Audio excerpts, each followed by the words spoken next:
Magandang gabi, live mula sa Pag-asa Weather and Flood Forecasting Center. Narito ang latest sa ating panahon.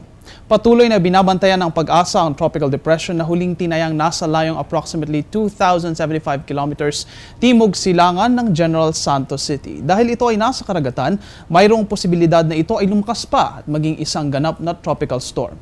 Ayon sa Pag-asa, dalawang senaryo ang maaaring pasok ng bagyong ito sa ating bansa. Una, maaaring magpatuloy ang pagkilos nito west-northwest kung saan ito ay makakaapekto sa Visayas at Mindanao o di kay lumihis ito patuloy pahilaga.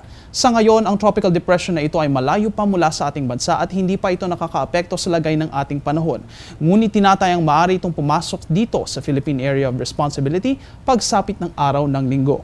Para naman sa ating forecast ngayong gabi hanggang bukas, makakaasa ang buong bansa sa magandang panahon. Magiging bahagya hanggang sa maulap lamang ang ating papawirin, ngunit mayroon pa rin tayong tsansa na magkaroon ng pag-ulan o pagkidlat-pagkulog, lalo na pagsapit ng hapon. Mga kaibigan, maaaring kayo ay nagtatanong kung ilan nga bang bagyo ang maaaring pumasok sa ating Philippine Area of Responsibility sa susunod na mga buwan. Ating silipin yan sa Tropical Cyclone Forecast ng Pag-asa. Una, ngayong buwan ng Abril, mayroon tayong inaasahang wala hanggang isang na tropical storm maaaring pumasok sa ating bansa. Habang sa buwan naman ng Mayo ay maaari tayong makaranas ng isa o dalawang tropical cyclone dito sa Pilipinas. Sa buwan naman ng Hunyo, karoon ng 2 o 3, habang sa July at sa August ay mas marami. Maaari itong maging 3 o 4 na bagyo na pumasok sa bansa. Kapansin-pansin na mas mataas ang bilang ng mga bagyo na papasok dito sa bansa pagdating ng buwan ng Agosto at dahil nga ito sa pagpasok rin natin sa tag-ulan sa mga buwan na iyon. Sa ibang balita mga kaibigan, ngayong tag-init nararamdaman natin ang unti-unting pagtaas ng temperatura at tayo ay magbalik tanaw at alamin hanggang gaano nga ba kainit umabot ang mga temperatura sa bansa. Mula sa datos ng Pag-asa, narito ang mga naitalang pinakamataas na temperatura sa kasaysayan ng Pilipinas. Una, sa NAIA, sa Ninoy Aquino International Airport, noong May 18, 1969, naitala ang 38.1 degrees Celsius na init ng panahon.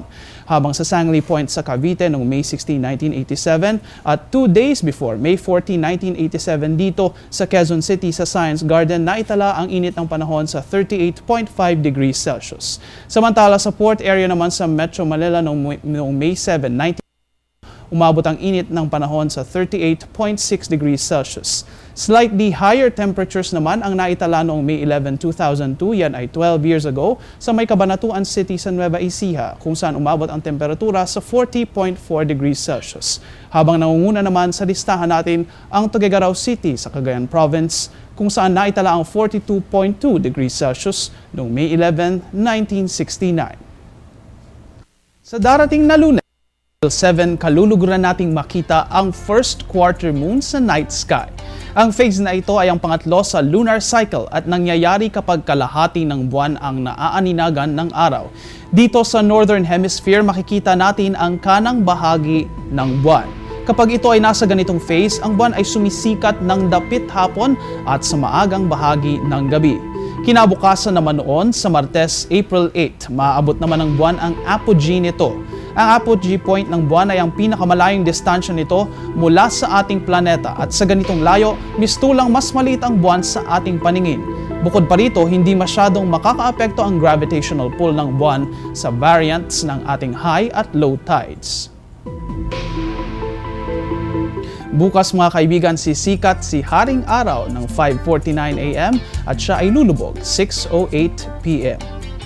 At yan ang latest mula dito sa Pag-asa DOST. Please check our official media accounts on our website para sa latest weather information. Mula dito sa Panahon TV kung saan walang pinipiling panahon, bibigay impormasyon. Ako po inyong weather guide, Earl Figuracion. Magandang gabi sa inyong lahat.